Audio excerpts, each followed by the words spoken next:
नमस्कार, स्वागत है आप लोगों का। आज हम लोग जिस टॉपिक पर चर्चा करेंगे वह टॉपिक है कि भारत में सबसे लंबी दूरी की ट्रेन कौन है, उसका नाम क्या है, कितने स्टेशनों से होके जाती है और उसे कब स्टार्ट किया गया और कितने दिन लगता है उस ट्रेन को अपने स्टार्टिंग पॉइंट से इन पॉइंट तक पहुंचने में। ये सारी चीज़ों के बारे में और सेकेंड नंबर पर कौन ट्रेन है, इन दो ट्रेनों के बारे में आज हम लोग चर्चा करेंगे। तो ये जानकारी के लिहाज से बहुत ही महत्वपूर्ण है, इसको जानना जरूरी है। तो यहाँ पर मैं आप लोगों को द्वितीय जो लेवल पर यानी कि जो सेकेंड पोजीशन पर जो ट्रेन है उसके बारे में पहले चर्चा करूं तो इसका नाम है हिमसागर एक्सप्रेस। ये जम्मू एंड कश्मीर के कटरा से लेकर के कटरा से लेकर के और ये कन्याकुमारी तक आती है। इस ट्रेन को 3 अक्टूबर 1984 को इस ट्रेन को शुरू किया गया और ये बहुत दिनों तक यानी कि 2011 तक ये सबसे लंबी दूरी की ट्रेन थी भारत में। लेकिन 2011-12 के बाद एक और ट्रेन आई जो इससे भी लंबी दूरी तय करती है, उसके बारे में भी हम लोग चर्चा करेंगे और कितना किलोमीटर का वो सफ़र तय करती है और कितने स्टेशनों से होकर के गुजरती है, कितना टाइम लगता है, किसने इसको शुरू किया और किसके नाम से इसका नाम रखा गया। ये प्रथम वाली के बारे में हम लोग चर्चा करेंगे, पहले द्वितीय के बारे में चर्चा करते हैं।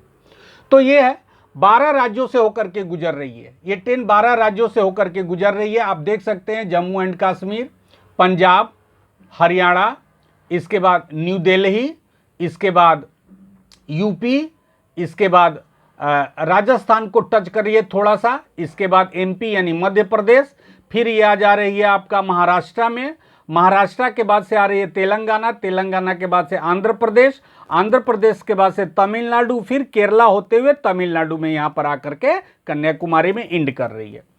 इसकी जर्नी अगर आप करते हैं तो आपको 75 स्टेशनों से होकर के गुजरना पड़ेगा, यानी इस ट्रेन का 75 स्टॉपेज है, यानी 75 स्टेशनों पर ये रुकती है।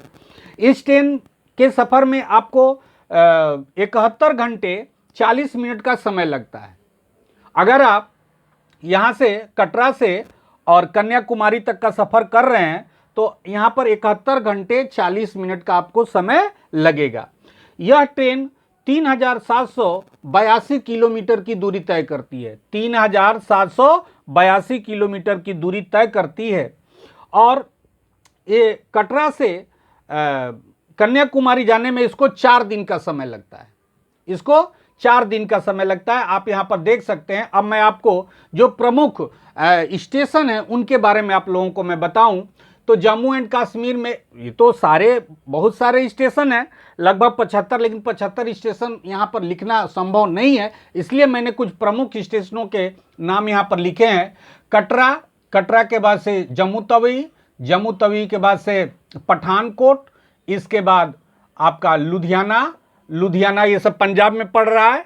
इसके बाद से हरियाणा में पड़ रहा है जिंद, रोहतक, इसके बाद से न्यू दिल्ली, न्यू दिल्ली के बाद से हरियाणा में फिर ये प्रवेश कर रही है फरीदाबाद, फरीदाबाद के बाद यूपी में आगरा कैंट, उसके बाद फिर ये आ रही है राजस्थान में तो धौलपुर, इसके बाद एमपी में ग्वालियर, ग्वालियर के बाद से झांसी, झांसी के बाद से आपका भोपाल, भोपाल के बाद से नागपुर, नागपुर के बाद यहाँ आकर के ये विजयवाड़ा में मिल जा रही है और विजयवाड़ा के बाद ये यहाँ पर नेल्लोर, नेल्लोर के बाद से काठपाटी। अब मैं एक चीज़ आप लोगों को बता दूं, ये जो काठपाटी स्टेशन है इसको मैंने स्पेशल यहाँ पर इंक से लिखा है और यहाँ पर लिखा है CMC, यानी कि यही जो वेल्लोर यानी कि CMC क्रिश्चियन मेडिकल कॉलेज, जो लोग वेल्लोर ट्रीटमेंट के लिए जाते हैं, मेडिकल के लिए फैसिलिटी वहाँ पर अच्छी है और वहाँ पर क्रिश्चियन मेडिकल कॉलेज है, इसी स्टेशन पर उतरना पड़ता है, इसी काठपाटी स्टेशन पर उतरना पड़ता है। अगर आप कोलकाता से भी जा रहे हैं तो आपको यहीं पर उतरना पड़ेगा। ये साउथ में जाने वाली लगभग जितनी भी ट्रेनें हैं उन ट्रेनों में से लगभग ट्रेनों का स्टॉपेज यहाँ पर है, क्योंकि ये बहुत ही महत्वपूर्ण स्टेशन है, यहाँ पर मेडिकल फैसिलिटी बहुत अच्छी है। तो ये काठपाटी, काठपाटी के बाद से यहाँ पर ये एक्चुअल में काठपाटी है तमिलनाडु में और ठीक इसी के ऊपर आंध्र प्रदेश में यहाँ पर तिरुपति बालाजी हैं, बने एकदम सटे सटे है, ठीक है। यहाँ पर तिरुपति बालाजी, और ये आपका काटपाटी, काटपाटी के बाद से कोयम्बटूर, ये भी तमिलनाडु में है। और ये केरल में भी 2-3 स्टॉपेज है, इसका सब मैंने नहीं लिखा। यहाँ पर तिरुवनंतपुरम में ये रुकती है, यानी कि जो केरला की राजधानी है वहाँ पर है, और फिर यहाँ पर लास्ट इसका होता है कन्याकुमारी में। तो ये हो गया आपका जो द्वितीय लेवल की जो ट्रेन है भारत में उसकी। अब हम चर्चा करेंगे भारत में जो सबसे लंबी दूरी की ट्रेन है, इसका नाम है विवेक एक्सप्रेस, और ये डिब्रूगढ़, असम डिब्रूगढ़ से शुरू होकर के, और ये कहाँ पर, ये कन्याकुमारी में आकर के ये इसका लास्ट होता है। तो इस ट्रेन के बारे में मैं आप लोगों को थोड़ा सा बता दूं कि 2011-12 में रेल बजट में इस ट्रेन की घोषणा की गई, और उस समय की जो रेल मिनिस्टर थी वो ममता बनर्जी थी, और इस ट्रेन का नाम स्वामी विवेकानंद की 150वीं जयंती के उपलक्ष्य में इस ट्रेन का नाम जो है विवेक एक्सप्रेस रखा गया। यानी कि विवेक एक्सप्रेस भारत की सबसे लंबी दूरी की ट्रेन है। और ये यही नहीं, भारत ही नहीं, विश्व की 24वीं सबसे लंबी ट्रेनों में भी इसकी काउंटिंग होती है। यानी विश्व में 23 ट्रेनें ऐसी हैं जो इससे लंबी हैं, पूरे वर्ल्ड की मैं बात कर रहा हूँ।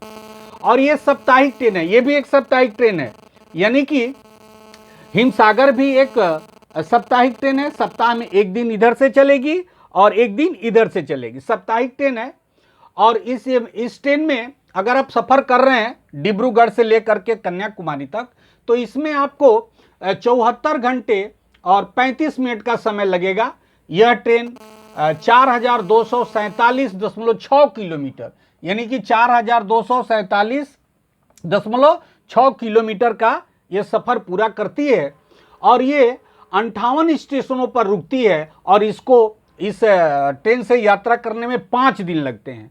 और एक चीज़ आप लोगों को बता दूं कि ये किन किन राज्यों से होकर के गुजर रही है।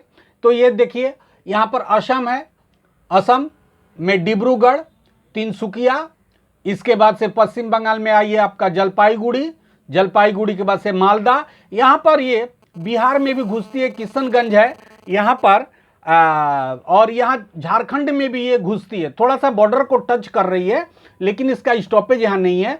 फिर यहाँ पर आप देखिए डानकुनी में सीधे आ रही है, मालदा के बाद बर्दवान होते हुए ये आ जाएगी कहाँ पर, डानकुनी में। तो अगर कोलकाता से कोई जाने वाला हो तो डानकुनी में इस ट्रेन को पकड़ सकता है। इसके बाद ये आती है खड़गपुर, सीधे चली जाएगी, यानी कि ये पश्चिम बंगाल खड़गपुर यहाँ लास्ट हो रहा है। इसके बाद उड़ीसा में घुसेगी भुवनेश्वर, भुवनेश्वर के बाद से यहाँ पर ये आंध्र प्रदेश में घुसती है विशाखापत्तनम, विशाखापत्तनम के बाद यहाँ पर आ जाएगा विजयवाड़ा, विजयवाड़ा के बाद आ जाएगा यहाँ पर नेल्लोर, नेल्लोर के बाद से यहाँ पर तमिलनाडु में घुसेगी काटपाटी, काटपाटी के बाद से कोयम्बटूर, कोयम्बटूर के बाद से यहाँ पर तिरुवनंतपुरम, तिरुवनंतपुरम के बाद से यहाँ पर कन्याकुमारी। तो ये भारत की सबसे लंबी दूरी की ट्रेन, और ये 8 राज्यों से होकर के गुजर रही है। तो इस तरीके से आपने देखा कि प्रथम कौन है, विवेक एक्सप्रेस, दूसरा है हिमसागर एक्सप्रेस, जो भारत की सबसे लंबी ट्रेनों में इनका नाम शुमार है। तो कैसा लगा वीडियो, कमेंट करके ज़रूर बताइएगा आप लोग। एक छोटी सी जानकारी, तब तक के लिए इतना ही, थैंक यू।